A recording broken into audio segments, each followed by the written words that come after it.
కాపలా దెయ్యం. కేశవపురం గ్రామంలో పటేల్ అనే ఒక పెద్ద వ్యాపారస్తుడు ఉండేవాడు. అతడికి ఎంత డబ్బున్నా సరే మహా పిసినారి. పటేల్ ఎంత పిసినారి అంటే దేవుడి గుడికి వెళ్ళినా కూడా హుండీలో రూపాయి వేసేవాడు కాదు. అలాంటి పటేల్ ఒక స్వామీజీని నమ్ముతాడు. ఎందుకంటే తన వ్యాపారంలో లాభాలు రావడానికి కారణం ఒక స్వామీజీ అని పటేల్ నమ్మకం. అయితే ఒకరోజు పటేల్ ఇంటికి కొంతమంది గ్రామస్తులు వస్తారు. నమస్కారం పటేల్ గారు, మీతో చిన్న పనుండి వచ్చాం. ఏంటో చెప్పు అంజీ. ఏదైనా విషయంలో నా మాట సాయం కావాలా ఏంటి? కొంచెం అలాంటిదే అయ్యా. ఈసారి పొలం పెట్టుబడికి మీరు కాస్త దయతలిచి డబ్బులు ఇస్తే మాకు చాలా సాయం చేసిన వారు అవుతారు. ఎప్పుడైతే వారంతా అప్పు అడగడం కోసం వచ్చారని తెలుస్తుందో పటేల్ ఒక్కసారిగా కోపంగా కుర్చీలో నుండి లేచి వారిని తిట్టడం మొదలు పెడతాడు. ఏంట్రా, ఎగతాళిగా ఉందా మీకు? నన్నే అప్పడుగుతున్నారు? ముందు ఇక్కడి నుండి పొండి. అయ్యా, మీ దగ్గర చాలా డబ్బులుంటాయి కదా, కనీసం వడ్డీకైనా ఇప్పించండి. పంట చేతికి రాగానే మీ డబ్బులు తిరిగి ఇచ్చేస్తాం. మీకు కనీసం చిల్లి గవ్వ కూడా ఇవ్వను. ఇక్కడ నుండి పొండిరా. దాంతో పటేల్ ఇంటికి వచ్చిన వాళ్ళు నిరాశగా అక్కడి నుండి వెళ్లిపోతారు. ఆ తర్వాత పటేల్ తన గదిలోకి వెళ్లి డబ్బులు నగలు దాచుకున్న బీరువా తెరిచి చూస్తాడు. అందులో ఉన్న తన సంపద చూసుకుంటూ తెగ మురిసిపోతుండగా కొన్ని క్షణాల తర్వాత తనకి ఒక ఆలోచన వస్తుంది. అదేంటంటే, ఇంత డబ్బు ఇక్కడ ఉండడం మంచిదేనా? అసలే అందరి కళ్ళు నా మీదే ఉన్నాయి అని పటేల్ ఆలోచించుకుని తను బాగా నమ్మే స్వామీజీని కలవడానికి బయలుదేరుతాడు. అలా పటేల్ స్వామీజీ ఉండే చోటు వద్దకు చేరుకుని తన డబ్బులు ఎవరైనా దొంగలిస్తారేమో అని భయంగా పటేల్ స్వామీజీతో అంటాడు. అయితే పటేల్ మాటల్లో భయాన్ని గుర్తించిన స్వామీజీ నవ్వుతూ, ఎన్ని రోజులు డబ్బులు రావడం లేదని ఏడ్చా, మరి ఇప్పుడు ఆ డబ్బు పోతుందేమో అని గోల చేస్తున్నావు. ఇదంతా ఏంటి పటేల్? స్వామి, దయచేసి ఒక్క విషయంలో నాకు సాయం చెయ్యండి. ఏముంది పటేల్, నీ సంపదకు కాపలాగా ఎవరో ఒకరిని పనిలో పెట్టుకో. దాంతో నీ సమస్య తీరుతుంది. వద్దు స్వామి, నాకు మనుషుల మీద నమ్మకం లేదు. కాబట్టి ఖర్చు లేకుండా వేరే దారి ఏదైనా ఉంటే చెప్పండి. అప్పుడు స్వామీజీ కాసేపు ఆలోచించి కళ్ళు మూసుకుని మంత్రాలు చదవడం మొదలు పెడతాడు. అలా అతడు మంత్రాలు చదువుతున్న సమయంలో వారు ఉండే చోటు వద్దకు ఒక చిన్న వస్త్రం మొక్క ఎగురుతూ వచ్చి స్వామీజీ ఎదురుగా పడుతుంది. అయితే పటేల్ అదంతా నోరు వెళ్ళబెట్టి చూస్తాడు. ఇదిగో ఈ వస్త్రం తీసుకో. ఏంటి స్వామి ఇది? ఈ వస్త్రం నీతో పాటు ఇంటికి తీసుకువెళ్ళి ఈ డబ్బు ఉండే చోట దీన్ని కాల్చి బూడిద చెయ్యి. అలా చేయడం ద్వారా ఒక దయ్యం విడుదలవుతుంది. అప్పుడు ఆ దయ్యాన్ని నీ డబ్బుకు కాపలాగా ఉండమని కోరుకో. స్వామీజీ చెప్పిన మాటలు విని పటేల్ ఆశ్చర్యపోతాడు. అసలు దెయ్యం తన డబ్బుకు కాపలాగా ఉండడం ఏంటని అనుకుంటూ ఉండగా స్వామీజీ పటేల్ తో, భయపడకు పటేల్, దయ్యం ఉంటే కనీసం నీ ఇంటి వైపు చూడ్డానికి కూడా జనాలు వణికిపోతారు. అలాగే స్వామి, మీరు చెప్పినట్టే చేస్తా. ఇంతకీ ఎక్కడికో దూర ప్రయాణం వెళ్తా అన్నారు. ఎప్పుడు స్వామీజీ ఆ ప్రయాణం? రేపే వెళ్ళబోతున్నా పటేల్. మళ్ళీ తిరిగి రావడానికి కనీసం 15 రోజులు పడుతుంది. అలా పటేల్ స్వామీజీతో మాట్లాడి బయలుదేరబోతుండగా ఆ వస్త్రం అర్ధరాత్రి సమయంలోనే కాల్చి బూడిద చెయ్యాలని గుర్తు చేశాడు. అవన్నీ విన్న పటేల్ తిరిగి ఇంటికి పయనమవుతాడు. అయితే ఇంటికి చేరుకున్న పటేల్ స్వామీజీ ఇచ్చిన ఆ వస్త్రం బీరువాలో జాగ్రత్తగా పెడతాడు. అలా సమయం గడుస్తూ చీకటి పడిన తరువాత పటేల్ ఒక కొవ్వొత్తు వెలిగించుకుని తన రూమ్ కి వెళ్తాడు. ఆ తర్వాత గదిలో లైట్స్ ఆఫ్ చేసి బీరువా నుండి ఆ వస్త్రం బయటకు తీస్తాడు. అయితే అప్పటి వరకు ధైర్యంగా ఉన్న పటేల్లో భయం మొదలవుతుంది. చివరిగా కాస్త ధైర్యం తెచ్చుకుని చేతిలో ఉన్న కొవ్వుతో దాన్ని వెలిగిస్తాడు. అప్పుడు వస్త్రం మండుతుంటే సడన్ గా గాలికి క్యాండిల్ ఆరిపోతుంది. అయితే వస్త్రం మాత్రమే వెలుగుతూ ఉంటుంది. అలా కాసేపటి తర్వాత మొత్తం కాలి బూడిదైపోగా ఆ గదిలో ఒక దయ్యం ప్రత్యక్షమవుతుంది. అప్పుడు దయ్యాన్ని చూసిన పటేల్ భయంతో వెనక్కి అడుగులు వేస్తాడు.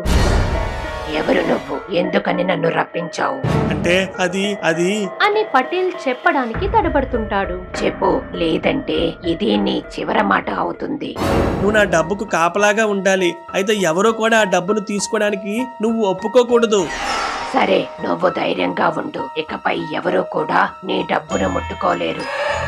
దెయ్యం అలా అనడంతో పటేల్ చాలా సంతోషపడతాడు. ఆ రోజు నుండి పటేల్ బీరువాకు దెయ్యం కాపలాగా ఉంటుంది. దాంతో పటేల్ ప్రశాంతంగా ఏ దిగులు లేకుండా నిద్రపోతూ ఉండేవాడు. ఇలా రోజులు గడుస్తూ ఉండగా వ్యాపారంలో వచ్చిన డబ్బు తెచ్చి దెయ్యానికి ఇస్తుంటే ఆ దెయ్యం జాగ్రత్తగా డబ్బును దాచేది. అయితే ఒకరోజు పటేల్ కు డబ్బు అవసరం ఉండడంతో బీరువా దగ్గరకొచ్చి తెరవబోతాడు.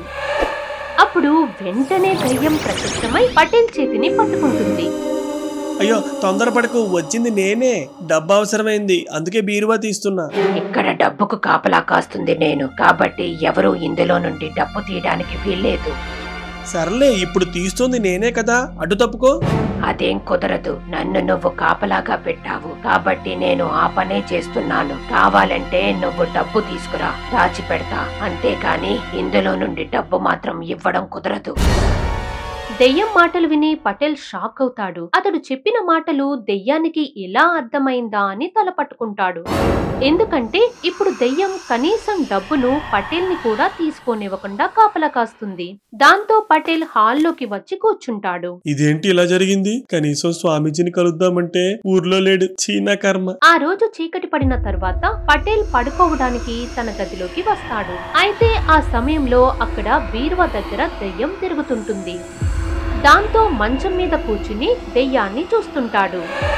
అలా కాసేపు దెయ్యం అటూ ఇటూ తిరిగి ఎక్కడికో మాయమైపోతుంది. ఇదే సరైన సమయమని భావించిన పటేల్ మెల్లిగా బీరువా వద్దకు వెళ్లి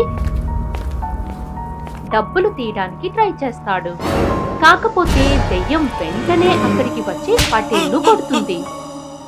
అప్పుడు పటేల్ కోపంతో, ఏంటి ఊరుకుంటూ రెచ్చిపోతున్నావు? అది నా డబ్బు, వెంటనే ఇక్కడి నుంచి వెళ్ళిపో. నేను రావడమే నీ చేతుల్లో ఉంటుంది, కానీ నన్ను నువ్వు ఎక్కడికి పంపలేవు. అసలు నీకేం కావాలి? దయచేసి నా డబ్బు నాకు వదిలేయ్. నేను ఇక్కడి నుండి వెళ్ళాలంటే ఒకటే మార్గం.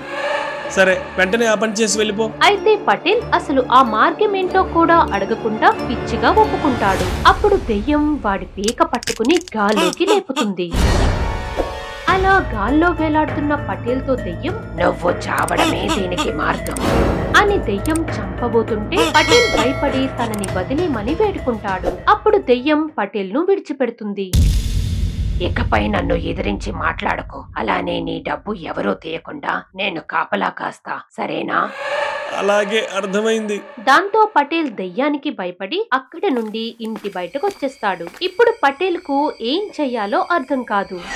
సమయానికి స్వామీజీ కూడా ఊర్లో లేకపోవడంతో తికమక పడుతుంటాడు. అలా పటేల్ నడుస్తూ ఊర్లోకి వెళ్తున్నప్పుడు తనకి ఒక విషయం గుర్తుకొస్తుంది. అదేంటంటే డాక్టర్ సూర్య ఇలాంటి దెయ్యాలను తరిమి కొట్టగలడని. దాంతో వెంటనే సూర్య ఇంటికి బయలుదేరుతాడు. అలా పటేల్ సూర్య ఇంటికి చేరుకుని తలుపు కొట్టగా కాసేపటికి సూర్య వచ్చి డోర్ ఓపెన్ చేస్తాడు. అప్పుడు పటేల్ జరిగినదంతా సూర్యతో చెప్పి ఎలాగైనా తనకు సాయం చేయమని కోరుతాడు. ఇప్పుడు ఆ దయ్యం ఎక్కడుంది పటేల్? అది ఇంట్లోనే ఉంది డాక్టర్, అది నన్ను చంపేసేలా ఉంది. సరే, ఇక్కడే ఉండండి, వస్తాను అని సూర్య లోపలికి వెళ్ళగా అక్కడే ఇంటి బయట నిలబడిన పటేల్ మాత్రం కంగారు పడుతుంటాడు. కాసేపటికి సూర్య తన బ్యాగ్ తీసుకుని పటేల్ తో కలిసి తన ఇంటికి బయలుదేరుతారు. అలా వెళ్తున్న దారిలో పటేల్ ఆ దెయ్యం గురించి సూర్యతో చెబుతుంటాడు. చివరిగా వారు పటేల్ ఇంటికి చేరుకుంటారు. నేను మాత్రం లోపలికి రాను, అది కానీ నన్ను చూస్తే చంపేస్తుంది. సరే, మీరు ఇక్కడే ఉండండి అని సూర్య తన బ్యాగ్ నుండి వజ్రసూచి తీసుకుని ఇంట్లోకి వెళ్తాడు. సూర్య లోపలికి వెళ్లే సమయంలో చీకటిగా ఉండడంతో పాటు ఏవో నవ్వులు వినిపిస్తుంటాయి.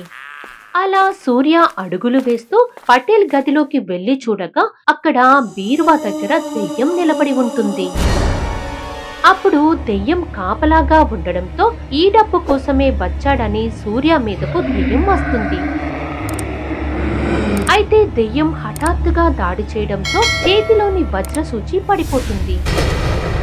దొంగతనం చేయడానికి వచ్చావా? ఎంత ధైర్యం రా నీకు? అదేం లేదు, నువ్వు ఎలా కాపలా కాస్తున్నావని చూద్దామని వచ్చాను. నాకే మాయ మాటలు చెప్పి బురుడి కొట్టించాలని అనుకుంటున్నావా? అని దెయ్యం సూర్య మీదకు కోపంగా వస్తుంది. అయితే దెయ్యం నుండి తప్పించుకుంటూ ఆ చీకట్లో వజ్రసూచి కోసం చూస్తుంటాడు. ఆ సమయంలో బయట మెరుపులు మెరుస్తాయి. అప్పుడు సూర్య ఆ వెలుగులో కింద పడిన వజ్రసూచి చూస్తాడు.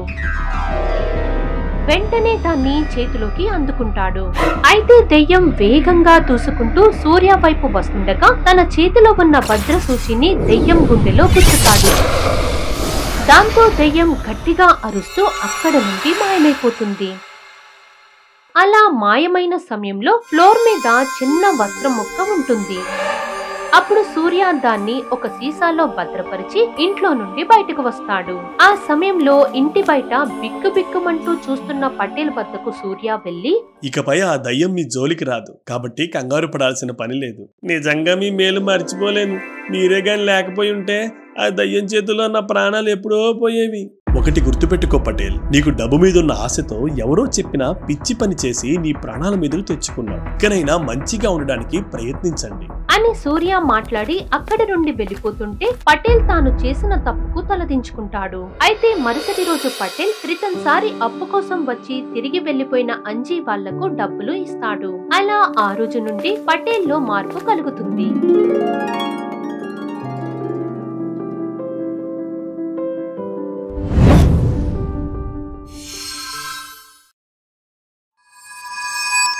For more horror stories, please subscribe our channel.